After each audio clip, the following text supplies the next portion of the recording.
Amazing morning everyone. So this is our barley. Ayan, malapit na nating maubos. Dapat pag bumili tayo ng barley, sa legit lang tayo guys. So meron ako sa Japan. Nasa Japan talaga ako guys. Tapos meron din tayo sa Pinas. Meron din akong distributor sa Qatar, sa Norway, sa Bahrain. At meron din tayo sa, saan pa ba? Sa Malaysia. Kaya kung gusto nyong bumili ng barley guys, PM lang kayo guys. Rizami Adachi yung Facebook ko. At i-support ko kayo kung saan kayo nakabase, saan kayong lugar. I-connect namin kayo kung saan kayo malapit. Dapat sa legit lang tayo guys, kay Miss Maritoni Fernandez, the Barley Queen. Ayan siya. Sarap nito guys. Ito kasi gawa ng Panginoon. Okay, mas paniniwalaan natin yung gawa ng Panginoon kaysa sa gawa ng mga science na mga gamot-gamot lang. Diba? Hindi naman lang. Pero kasi, pag uminom tayo ng gamot, nasisira din yung katawan natin. Yung kidney natin. Diba?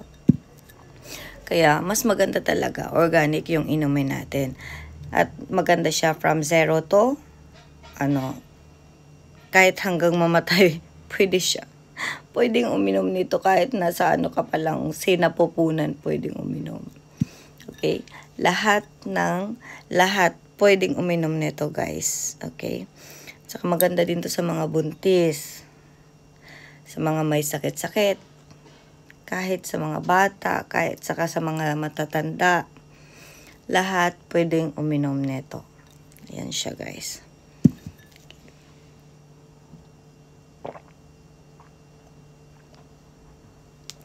Ayan. Ang dami nang natulungan ng barley guys. Ang daming testimony. Manood lang kayo sa mga Facebook, sa YouTube, ang daming testimony. Ako, ang dami ko na ding testimony sa mga leaders ko. Ang dami na ding testimony guys. Nung umpisa, nung hindi pa nila alam, hindi pa nila na-try, syempre hindi sila naniniwala. Pero guys, pag natikman nyo siya, napakasarap po. At napakaganda sa katawan. Ibang-iba yung katawan mo kapag uminom ka talaga ng barley. Ibang-iba guys. Kaya sa mga bumibili sa akin ng barley ngayon, pinapa-member ko sila. Kasi sayang. Kasi pag member na sila, magkakaroon sila ng 30 to 50% discount. Diba? Kaya dapat guys, kung umiinom kayo ng barley, mag-distributor na kayo. Bumili kayo ng package para maging distributor kayo. Para maging member din kayo. Kasi kailangan talaga natin siya sa araw-araw. Hindi siya gamot guys, food supplement. So ibig sabihin food supplement, pagkain. Kailangan din nating linisin yung katawan natin. Para hindi tayo magkakasakit-sakit at para yung mga nararamdaman natin, unti-unti siyang gumagaling. Okay? Hindi siya gamot, pero food supplement. Ang food supplement ay kinakain everyday. Kaya dapat everyday umiinom tayo ng amazing pure organic barley. So again guys, this is Rizami Adachi.